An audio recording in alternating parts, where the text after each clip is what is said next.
তৃণমূল কেন এসআইআর এর বিরোধিতা করছে, কেন মাথা ঠিক রাখতে পারছে না, তার ব্যাখ্যা দিলেন বিরোধী দল বিজেপির এক প্রথম সারির নেতা। তৃণমূলের লোকজন বিকেলে ক্যামেরা বন্ধ করে 4টে থেকে 6টা পর্যন্ত ভুয়ো ভোট দিত, তৃণমূল বুথ দখল করে। গণতন্ত্রে এটা হতে পারে না। এখানেই শেষ নয়, তৃণমূলের কারো মাথা ঠিক নেই বলেও ওই বিজেপি নেতা অভিযোগ করেছেন। আমরা বলছি রাজ্যের বিরোধী দলনেতা শুভেন্দু অধিকারীর কথা। পূর্ব মেদিনীপুরের কাঁথিতে সাংবাদিকদের মুখোমুখি হয়ে শুভেন্দু অধিকারী বলেন, তৃণমূলের কারো মাথার ঠিক নেই। এসআইআর এর আবহে বাংলাদেশিরা পালাচ্ছে হাকিমপুর দিয়ে। এই পালানোর ছবি সমস্ত মিডিয়াই দেখাচ্ছে। এই লোকগুলো চলে গেলে তৃণমূল প্রাক্তন হয়ে যাবে। মিতালি বাগকে জিতিয়েছে ডিএমএসপি। শুভেন্দু অধিকারী একেবারে নাম ধরে বলে দিলেন। কি বলতে চেয়েছেন শুভেন্দু অধিকারী, শুনুন। বিষয়টা হচ্ছে, আমি খুব অনেস্টলি বলবো, এটা ওনার স্লিপ অফ টাং হয়েছে। আমি সবসময় এভাবে বলি না, কিন্তু এদের স্লিপ অফ টাং হওয়াটা স্বাভাবিক, কারণ তৃণমূলের কোনো লোকেরই মাথার ঠিক নেই। এসআইআর, ভুয়া ভোট, মৃত ভোট, আর এত ছবি আপনারা দেখাচ্ছেন। বাংলাদেশি মুসলমানরা পালাচ্ছে, হাকিমপুর দিয়ে পালাচ্ছে, বসিরহাট দিয়ে পালাচ্ছে, পেট্রোপোল দিয়ে পালাচ্ছে। এই যে এত ছবি দেখাচ্ছেন সব চ্যানেল, মানে প্রো মমতা, অ্যান্টি মমতা সব চ্যানেলই দেখাচ্ছেন যে পালাচ্ছে। এইগুলো দেখার পরে বলছে এই লোকগুলো যদি চলে যায় তাহলে প্রাক্তন হব। মিতালি বাগকে তো জিতিয়েছে ডিএমআরএসপি হরি কাউন্টিং হল থেকে মাত্র 6000 ভোটে। মিতালি বাগ তো জেতেনি, ওখানে অরূপকান্তি দিগর জিতেছে। অতএব এটা স্লিপ অফ টাং, কিন্তু মাথা মানে ভয়ে আতঙ্কের মধ্যে তৃণমূলের সবাই আছেন, তাই করছে। এই জন্য এসআইআর এর বিরোধিতা করছে তৃণমূল, এই জন্য এসআইআর এর বিরোধিতা করছে তৃণমূল। এই 44টা ভোটার উনি নিজে একটা দিতেন, 43টা অন্য লোক তৃণমূলের লোক গিয়ে দিয়ে আসতেন। বিকালবেলা ক্যামেরা বন্ধ করে 4টে থেকে 6টা তৃণমূল, যেখানে বিরোধীরা দুর্বল এজেন্ট দিতে পারে না, সেখানে বুথ দখল করে। আপনি পঞ্চায়েতে অর্জুননগরে মানব পড়ুয়ার লিড কত জানেন? 16,000 ভোট আছে, 12,000 লিড দিয়েছে। এইটা হচ্ছে মডেল। গণতন্ত্রে এটা হতে পারে না। গণতন্ত্রে কখনো একটা দল 100টা ভোটের মধ্যে 95, 96, 98টা ভোট পেতে পারে না। ভারতবর্ষের বহুদলীয় গণতন্ত্রে এটা কোথাও নেই। সন্দেশখালীতে বিএলওকে হুমকি তৃণমূল কর্মীর, গ্রেপ্তার তৃণমূল কর্মী জামিরুল ইসলাম মোল্লা। এ নিয়ে শুভেন্দু অধিকারী বলেন, শাহজাহানের বীজ এখনো আছে ওখানে। বসিরহাটের জেলে বসে এসব করাচ্ছে শাহজাহান। এই কারণেই বাংলা থেকে তৃণমূলকে সরাতেই হবে।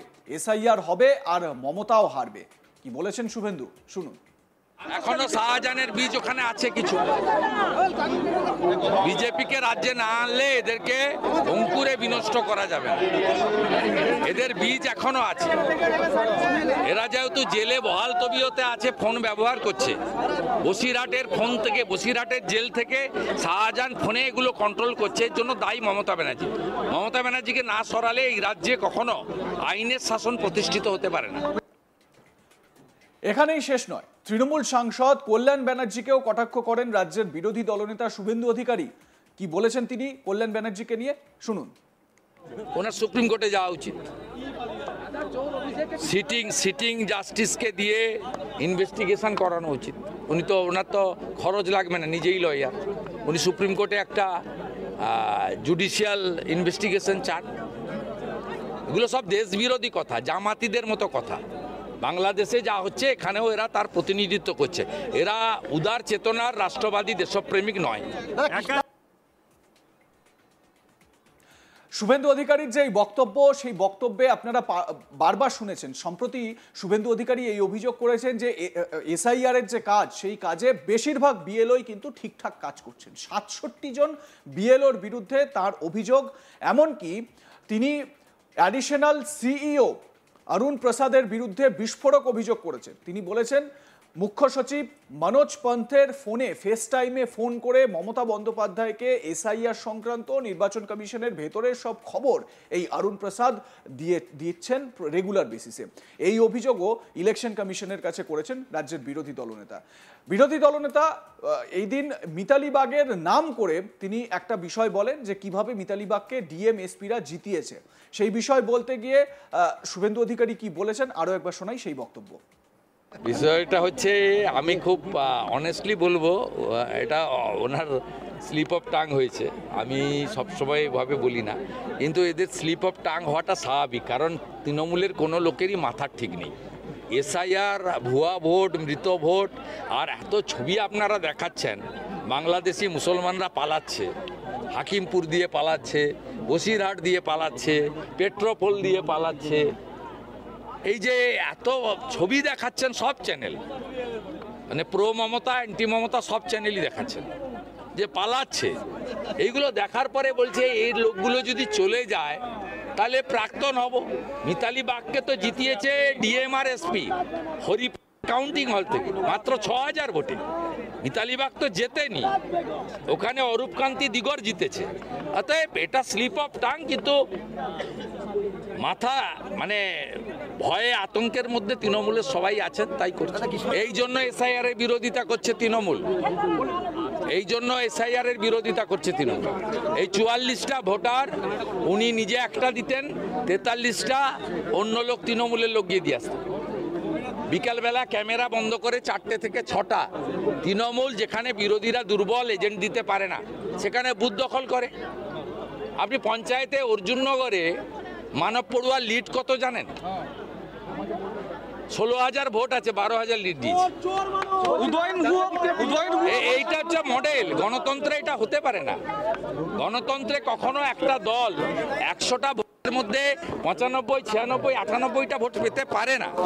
ভারতবর্ষের বহুদলীয় গণতন্ত্রে এটা কোথাও নেই। রাজ্যের বিরোধী দলনেতা শুভেন্দু অধিকারী বিভিন্ন জায়গায় তিনি কিন্তু তার বক্তব্যে এটা বলছেন যে এসআইআর এর কাজ বেশিরভাগ ক্ষেত্রে বা বিএলওরা, বেশিরভাগ বিএলওই তারা সুষ্ঠুভাবে করছেন, ভালোভাবে করছেন। এবং শুভেন্দু অধিকারীর আশা যে এর মাধ্যমে এই ভুয়ো ভোটার, বাংলাদেশি অনুপ্রবেশকারী ভোটার তারা যখন বেরিয়ে যাচ্ছে, তাতে করে মমতা বন্দ্যোপাধ্যায়ের 2026-এর বিধানসভা ভোটে হার বা পরাজয় নিশ্চিত। ঠিক এই প্রসঙ্গে বলতে গিয়ে আপনাদের জানিয়ে রাখি, কয়েকদিন আগেই রাজ্যের মুখ্যমন্ত্রী মমতা বন্দ্যোপাধ্যায় তিনি ইলেকশন কমিশনে একটি চিঠি দিয়েছেন।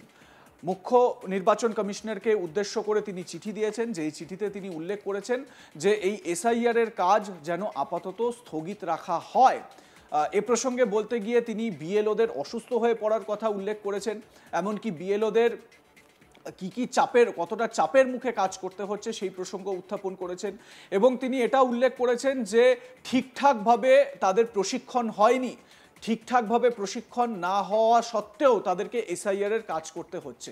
যদিও মমতা বন্দ্যোপাধ্যায়ের এই চিঠির পাল্টা 4 পাতা চিঠি দিয়েছেন ইলেকশন কমিশনে রাজ্যের বিরোধী দলনেতা শুভেন্দু অধিকারী। এ বিষয়ে আপনাদের মতামত কি জানাতে থাকুন, দেখতে থাকুন আজ তাক বাংলা। সাবস্ক্রাইব করুন আমাদের ইউটিউব চ্যানেলটি, বেল আইকন প্রেস করুন নোটিফিকেশন পেতে।